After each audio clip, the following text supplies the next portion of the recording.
Este trabajo, bueno, primero muchas gracias por esta invitación. Este trabajo es en coautoría con Nora Lustig, que es directora del Commitment to Equity de la Universidad de Tulane. Seguramente muchos de ustedes la conocen. Y un colega de aquí de la universidad, profesor Maximiliano Miranda Zanetti, y del Instituto de Investigaciones Económicas y Sociales del Sur. Y este trabajo de investigación fue posible gracias a un financiamiento de la fundación de Bill y Melinda Gates. La motivación, bueno, como ven, el título era Conteo y sería Contabilización midiendo la efectividad de la política fiscal en la reducción de la pobreza multidimensional. Y la pregunta que motiva esto es, ¿cuán efectivas son las intervenciones fiscales en la reducción de la pobreza multidimensional? Y en este trabajo lo que tratamos de hacer es poner en diálogo y unificar, digamos, buscar una metodología que trate de integrar, por una parte, la metodología de medición multidimensional de la pobreza que se propuso y lleva adelante OFI a partir del trabajo de Sabina Alcaire y James Foster, y por otra parte, la metodología de análisis de incidencia fiscal que se lleva adelante desde el Commitment to Equity de la Universidad de Tulane. Entonces, brevemente, es importante tener presente, bueno, cómo es la medición de la pobreza multidimensional. Esencialmente, se parte de tener, una matriz de privaciones en donde uno representa una privación, es decir, que no se llega a cierto umbral, por ejemplo, no se tiene agua potable, no se tiene saneamiento adecuado, no se tiene gas o electricidad. Cada una de esas privaciones se pondera y de modo tal que se puede sacar un puntaje de privación por hogar. Cada hogar tiene un cierto tamaño, ¿sí? Bien, entonces, luego para llegar a un índice de pobreza multidimensional se requiere un umbral como equivalente a una línea de pobreza. Es doble porque primero tuvimos que decir si estaba privado en cada dimensión o no, pero luego tenemos que decir cuándo es alguien multidimensionalmente pobre, y allí hay un rango que se puede utilizar desde un criterio unión, es decir, basta una privación para ser considerado multidimensionalmente pobre, hasta el extremo de un criterio intersección, exigir todas las privaciones. En general se utilizan criterios intermedios, como podría ser, por ejemplo, en general es menor el K que se utiliza, es de un 30%, pero en general, estoy apagando el calefactor, en general se utiliza algo intermedio. Pongamos, por ejemplo, un K de 0,5, en cuyo caso, en este ejemplo sencillo, el hogar 1, 2 y 3 serían pobres, mientras que el hogar 4 no sería pobre, y esa privación que experimenta, como no se lo considera como pobre, se censura, y por eso pasa a ser, en este ejemplito, un 0 celeste. Y el IPM, entonces, es el producto de la incidencia de la pobreza multidimensional, es decir, la tasa, la cantidad de personas que fueron identificadas como multidimensionalmente pobres sobre el total poblacional, por la intensidad promedio, es decir, el puntaje de privación que en promedio experimentan los hogares pobres. La metodología del SEC, por su parte, es una metodología contable en el sentido que no hace análisis de comportamiento, ¿sí? Supone que los impuestos y los beneficios no modifican la conducta de las personas. Y entonces parte de un ingreso prefiscal, que podría ser el ingreso de mercado que perciben los hogares, al cual se le restan los ingresos que tiene que pagar de impuestos y se le suman los beneficios. Esto, así de sencillo como lo estoy poniendo acá en un gráfico, es súper complicado porque hay que hacer todo el ejercicio de atribución de impuestos y beneficios para cada hogar que corresponden. Estamos hablando de todos los impuestos y de todos los beneficios que un hogar puede percibir, directos e indirectos, y también subsidios en especie, digamos, como cuando accedemos a educación pública o a salud pública. Bueno, con toda esa imputación y ese trabajo que es enorme y que utiliza un montón de técnicas, se llega a un ingreso postfiscal. Y entonces, luego uno puede calcular, por ejemplo, un indicador, la contribución marginal que hace un determinado impuesto o un determinado beneficio o cierto conjunto de impuestos o beneficios a la desigualdad o a la pobreza. Entonces, se calcula un índice de desigualdad o de pobreza sobre el ingreso prefiscal y se le resta ese mismo índice computado sobre la distribución del ingreso postfiscal. Bueno, si ese índice se reduce, significa que ese conjunto de intervenciones fiscales contribuye a, por ejemplo, reducir la pobreza. Bueno, cómo integramos estas dos, digamos, vertientes metodológicas? Primero tenemos que preguntarnos, en el caso multidimensional, ¿cuál es nuestra distribución prefiscal, ¿no? Ya no va a ser un ingreso que podamos, bueno, digamos, es un poquito más complejo. Entonces, ¿cómo lo pensamos? Bueno, nuestra propuesta acá es aprovechar datos de corte transversal. Lo anterior se puede hacer, cuando se hace el análisis de incidencia fiscal solo desde el punto de vista del ingreso, se puede utilizar un solo corte, una sola observación, sería la EPH de un solo momento del tiempo. Porque el post fiscal se construye, como les conté, atribuyendo impuestos y gastos. En el caso multidimensional, eso no es posible y necesitamos pensar cómo construimos el ingreso, la distribución prefiscal. Para eso, entonces, podemos utilizar datos de corte transversal y entonces, por ejemplo, tenemos la observación de el acceso o no acceso a en ciertas dimensiones. Pensemos, quizás lo más sencillo es pensar en servicios, en un momento del tiempo T0, y luego tenemos en un momento posterior, 2, 3, 5 años después.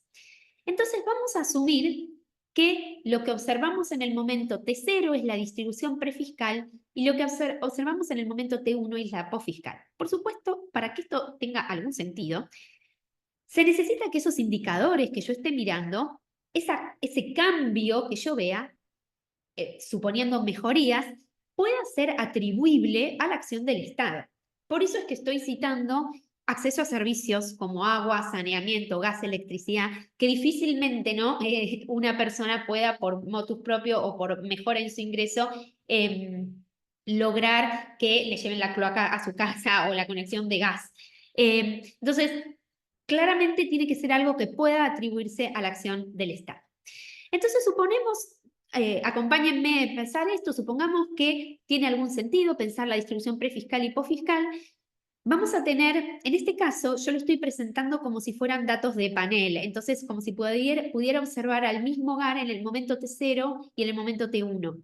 Pero la metodología no está pensada para que requiera datos de panel. Se puede hacer con datos de corte transversal que no sean un panel, pero para presentar la metodología me es mucho más fácil presentarlo como si fuera un panel.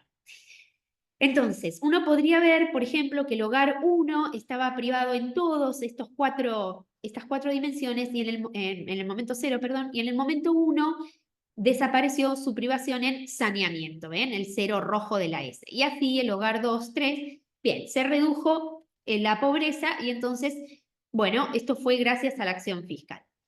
Entonces, a partir de eso proponemos dos indicadores que son como gemelos.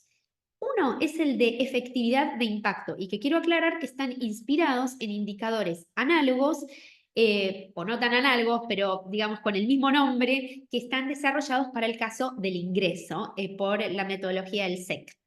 En este caso vamos a pensar que la efectividad de impacto va a estar dada por cuánto cambió la pobreza a partir de esa intervención fiscal, la pobreza multidimensional, en relación a cuánto podría haber cambiado si esa asignación hubiera sido, esa remoción de privaciones hubiera sido hecha de manera óptima. Es decir, la pregunta es, ¿podría la intervención fiscal haber logrado una mayor reducción de la pobreza que la que se observó utilizando el mismo presupuesto que se utilizó para lograr lo que se logró?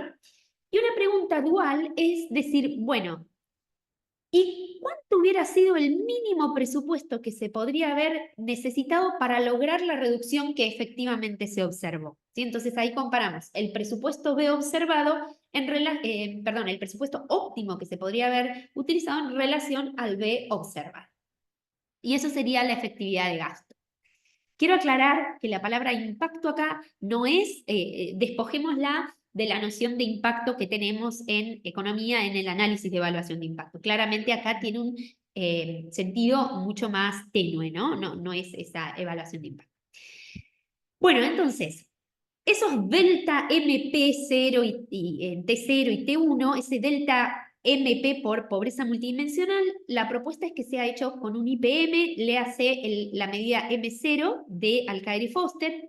¿Por qué? Porque al utilizar el IPM que combina incidencia con intensidad, evita el incentivo perverso de priorizar a los menos intensamente pobres y también evita si nos focalizáramos solo en la intensidad, tendríamos otro incentivo perverso que es querer reducir la intensidad, pero que nadie deje de ser pobre, porque ahí el denominador es Q, la cantidad de pobres. Entonces, bueno, al utilizar el producto de los dos, evitamos ambos incentivos. Sin embargo, la medida no es perfecta porque no es sensible a la desigualdad entre los pobres. Entonces, maximizar la reducción del IPM no necesariamente garantiza que las privaciones sean removidas a los hogares más intensamente pobres. Esto nos lleva a proponer dos criterios alternativos de optimalidad. Pero antes de meterme en eso, quiero decirles brevemente lo siguiente. Para poder calcular cualquier criterio de optimalidad, necesito saber cuánto cuesta remover esas privaciones. ¿Cuánto cuesta, en el ejemplo, llevar la luz, el gas, el agua potable, la cloaca, etcétera, a esos hogares? Voy a hacer un supuesto simplificador que es, vamos a suponer que podemos conocer el costo por hogar de remover esa privación. Sería el costo de conexión de cada hogar a ese servicio. Obviamente acá somos economistas y ustedes me dirán, bueno, no, pero ese costo no es constante, sino que es decreciente en relación a la cantidad de usuarios que se vaya a conectar, por supuesto. Y también existen complementariedades técnicas. Si yo quiero llevar la red cloacal, me va a ser más barato si ya está el agua corriente tendida que si no lo está.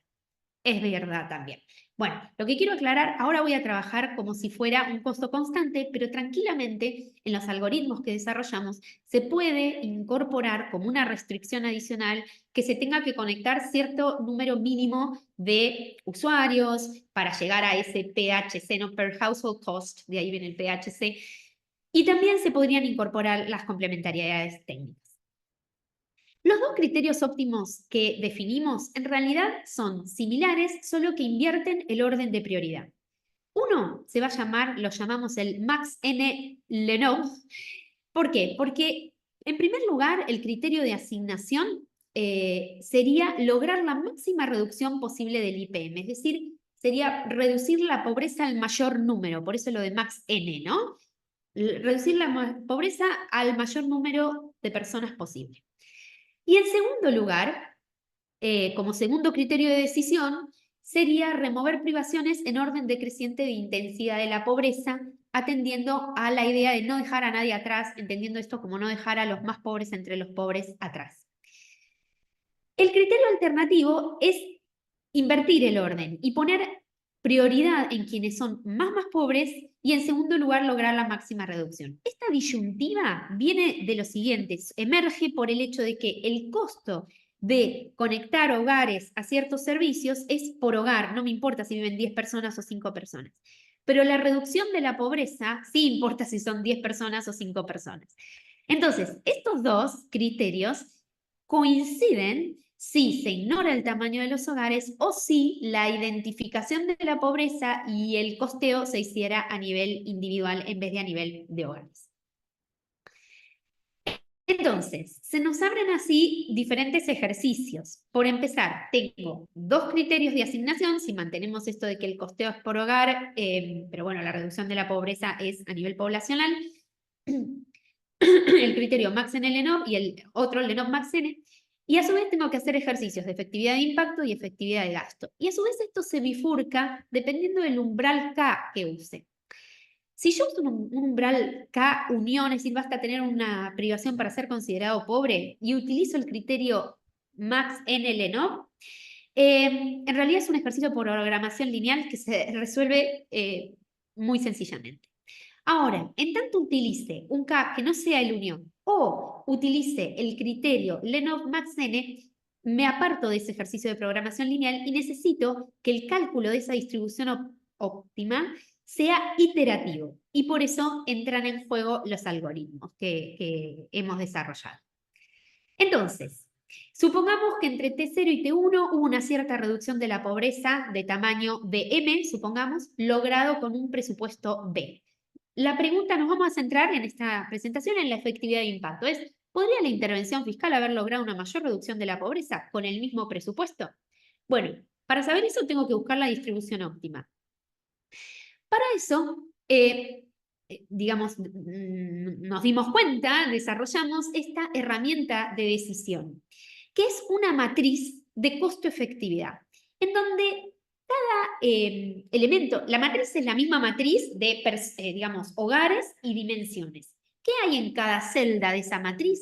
En cada celda, esos coeficientes me van a decir en cuánto bajaría la pobreza multidimensional si yo le quitara esa privación J a ese hogar I, ¿sí?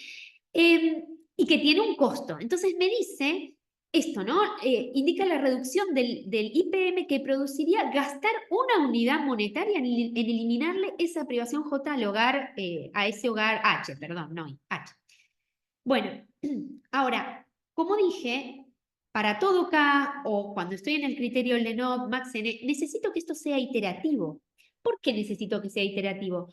Porque cada vez que yo levanto una privación, ese hogar puede dejar de ser pobre. Si yo utilizo un K que no sea el unión, quizás le levanto una privación y hace que el puntaje de privación de ese hogar caiga por debajo del K y ese hogar deja de ser pobre y entonces no solo la pobreza baja en esa privación, baja en todas las demás dimensiones en las que el hogar era pobre porque esas dimensiones pasan a estar censuradas. Por eso es esta expresión del coeficiente que tiene. Lo que me dice ese CEHJ-B es la iteración corriente. ¿Y qué me dice? Me dice que si de la iteración anterior, raya baja, B corta menos 1, ¿no? El G0 es 1, es decir, hay cierta privación en esta dimensión J. Bien, y yo la quiero bajar a un costo PHCJ. A eso lo voy a tener que ponderar por lo que pesa. Ahora voy a explicar lo del WH, lo del W ya lo tengo que ponderar y va a estar multiplicado a su vez por el tamaño del hogar SH en relación al total poblacional. ¿Por qué el W estrella? Por esto que decía antes. Si quitar esa privación, digamos, le disminuye la intensidad de la pobreza, pero no hace que ese hogar deje de ser pobre, bueno, la ponderación es la de esa dimensión y nada más en lo que baja la pobreza. Ahora, si quitar esa privación hace que ese hogar deje de ser multidimensionalmente pobre, que es la segunda línea de la explicación, entonces esa ponderación es mucho mayor, es la suma de esa privación y de las otras privaciones que tiene, porque van a pasar a estar censuradas. Bien, entonces, ¿cómo es el algoritmo? ¿Cómo son los pasos del algoritmo? Se construye esa matriz. En el criterio MaxN-Lenov se empieza por encontrar el máximo valor, el máximo coeficiente, y me va a decir, bueno, le tenés que bajar la privación, tanto al hogar, tanto. Muy bien, vamos a verificar que eso está dentro del costo, dentro del presupuesto B. Si excediera el presupuesto, no voy a poder quitar esa privación. Esto va a pasar cuando ya haya quitado muchas privaciones, no al principio. Si se cumple la condición de que está dentro del presupuesto, entonces le voy a quitar la privación a ese hogar.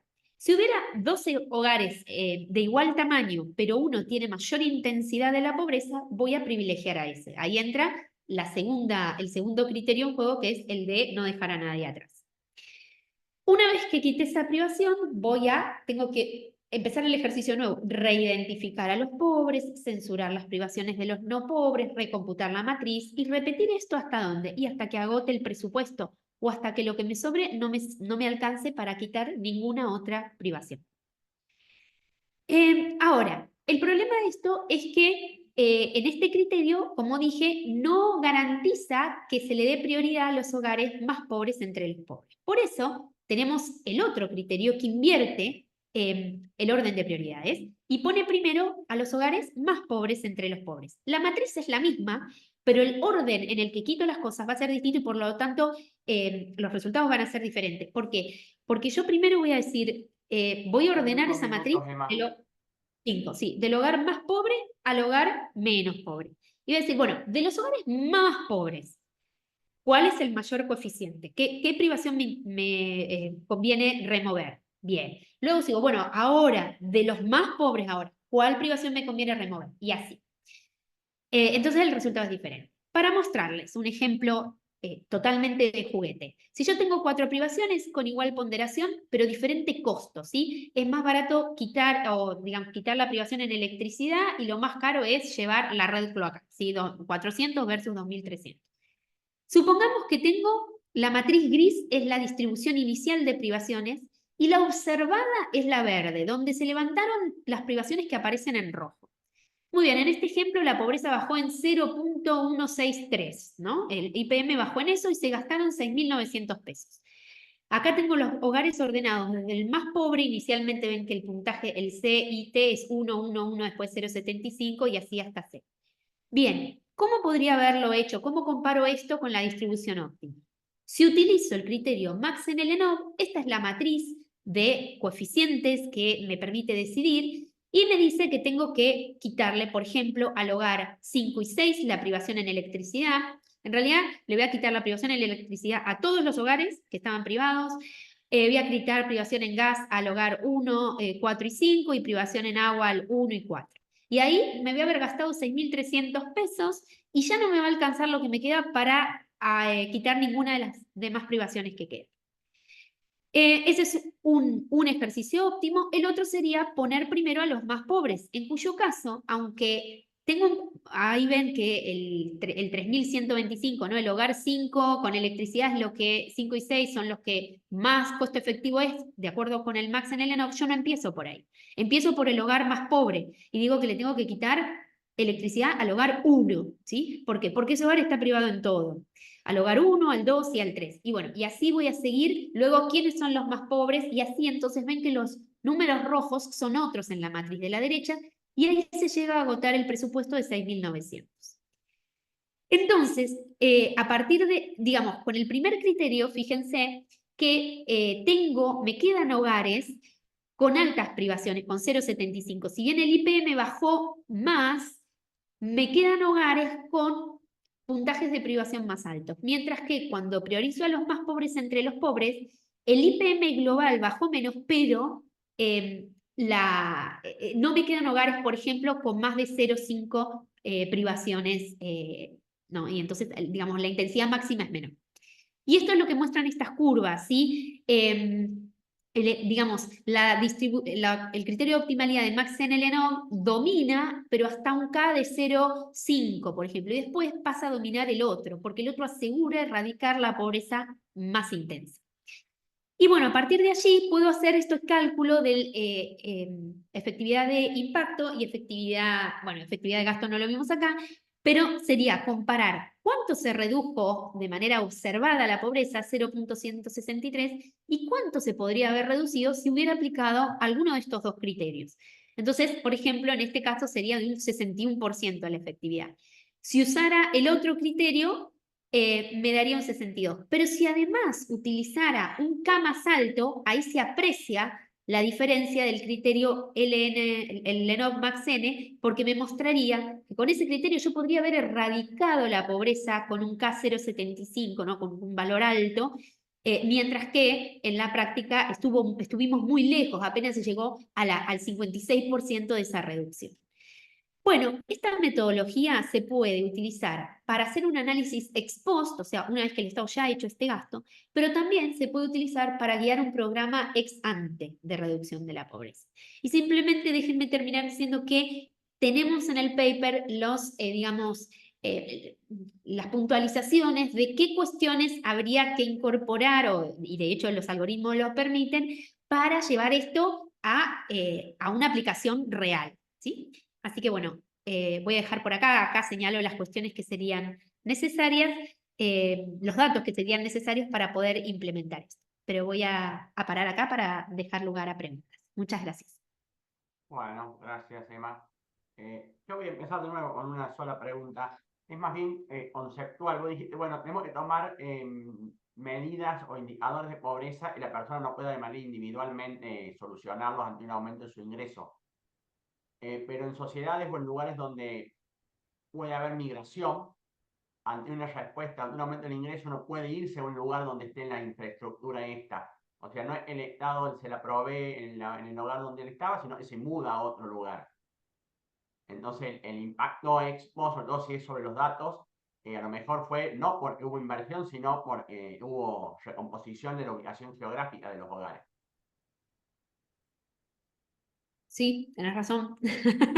En la cuestión de migración, acá no está contemplada, o sea, a ver, no está contemplada por lo siguiente, porque aplicar esto no tendría sentido en todo el territorio, porque si no podría llegar a cuestiones disparatadas como que le tengo que llevar agua potable en Jujuy y después agua potable en Santa Cruz, ¿no? No, bueno, obviamente en el No paper puede ser aclaramos que esto dentro de barrios de una ciudad. Por ejemplo, erradicar gente que tiene un mejor nivel de ingresos, se va de un barrio pobre a un barrio quizás de clase media, donde la infraestructura, para ciudades grandes, en Córdoba hay mucha heterogeneidad entre los barrios en la infraestructura que se tiene, sobre todo de agua potable y ese tipo de cosas. Por supuesto, a nivel país ya es mucho más la heterogeneidad. sí. Sí, es un buen punto el que decís, Pedro. Tendría que pensar un poquito a ver si no podríamos atajar ese problema. Hoy por hoy creo que tenés razón, pero por ahí se puede pensar de alguna manera.